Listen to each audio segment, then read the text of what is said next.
On the morning of 7/7 in London, there was a simultaneous exercise targeting the exact same trains, the exact same bus, at the exact same locations, at the very same time. What we're supposed to believe is some kind of coincidence. There was also an anti-terrorist drill going on 7/7.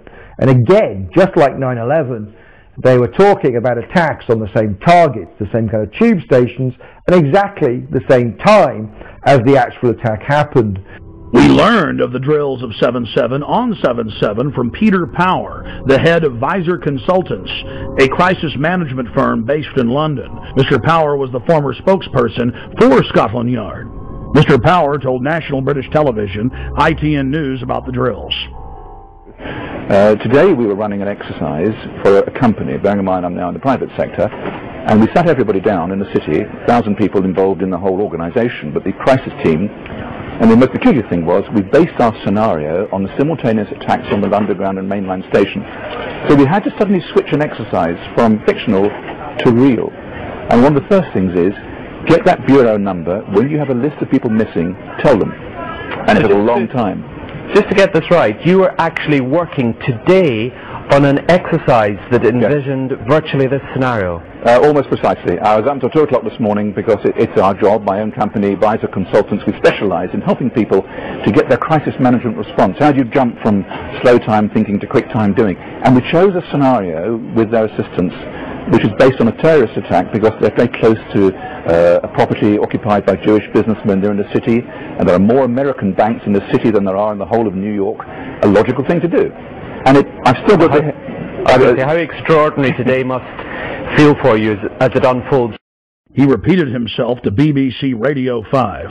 The thing that concerns me is that what are we doing for the thousands of men and women actually who are in London working? And I say that because at 9:30 this morning we were actually running an exercise for over a company of 1,000 people in London based on simultaneous bombs going off precisely at the railway stations that happened this morning. So I still have the hairs on the back of my legs standing upright. To get this quite straight, you were running an exercise to see how you would cope with this, and it happened while you were running the exercise? Precisely. And it was about 9:30 this morning. We planned this for a company, and for obvious reasons I don't want to reveal their name, but they're listening and they'll know it. And we had a room full of crisis managers for the first time they met. And so within 5 minutes we made a pretty rapid decision, this is the real one.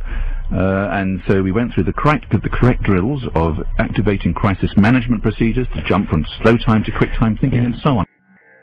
If we use a standard actuary employed by major insurance companies to calculate the probability of these events coinciding in a 10-year mean, we learn that the probability of this happening is greater than 1 in 300 tetragillion. To put that in perspective, that's a number with 41 zeros behind it.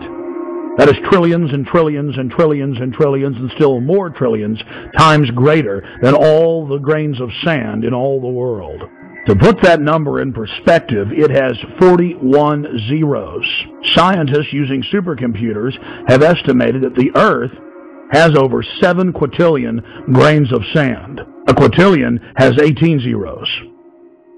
It would appear as some way of stopping the response of the emergency services or providing some kind of cover for what must be operations orchestrated in some way by the state. The evidence is overwhelming. All the telltale signs are there of government-sponsored terror.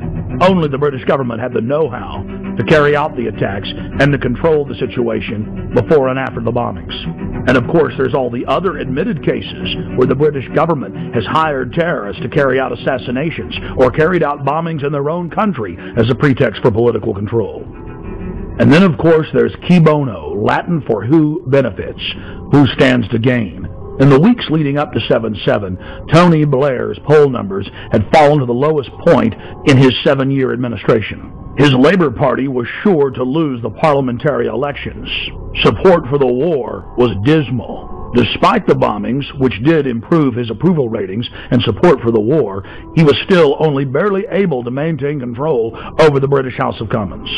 In the wake of the bombings, Tony Blair's administration descended on the British people with a raft of tyrannical legislation, attacking the press, freedom of assembly, and setting up the conditions needed for a martial law takeover of the nation through the Civil Contingencies Act. And of course the bombings took place while world leaders were meeting in Scotland, so Bush and Blair could grandstand and blame the whole thing on Iraq, legitimizing their war. Despite the fact that the G8 World Summit was coming to England on July 7th, the British government lowered the terror threat on the London Underground in early June and conveniently lowered security.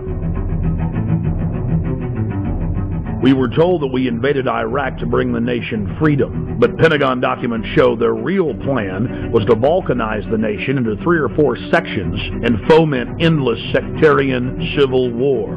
The true objective was to ensure the nation remained in turmoil as a pretext to build permanent military bases, as well as delivering long-term profits to defense contractors.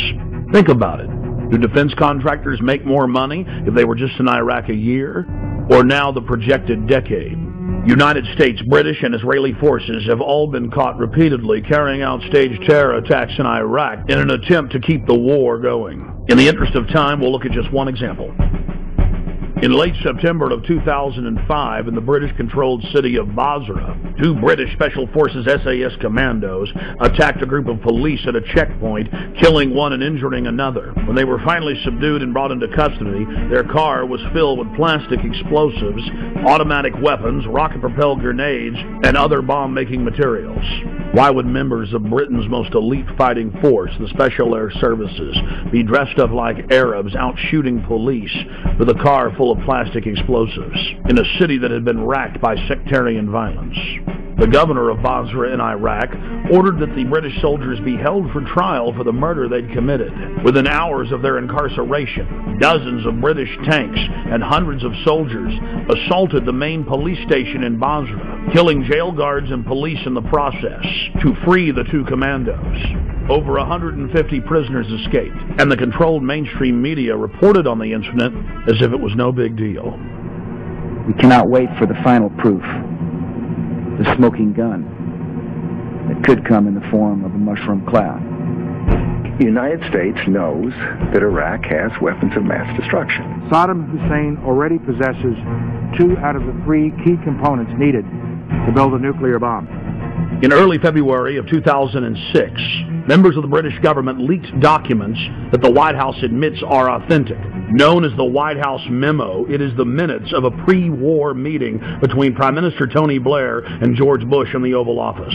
The minutes contain the discussion of a classic false flag operation, where Bush tried to lure Saddam into war using UN aircraft. Mr. Bush told Tony Blair of the extraordinary plan during a meeting in the White House on January 31st, 2003, 6 weeks before the war started, the Times of London reported. The Times reads, President Bush had plans to lure Saddam Hussein into war by flying an aircraft over Iraq painted in UN colors in a hope he would shoot it down. The memo also contained details of President Bush's plan to have defectors claim they had seen weapons of mass destruction that didn't exist. Well, it is perfectly true that we now know that the evidence, both in the United States and in Britain, which was put before the people, turns out to be wrong. It was known to be wrong.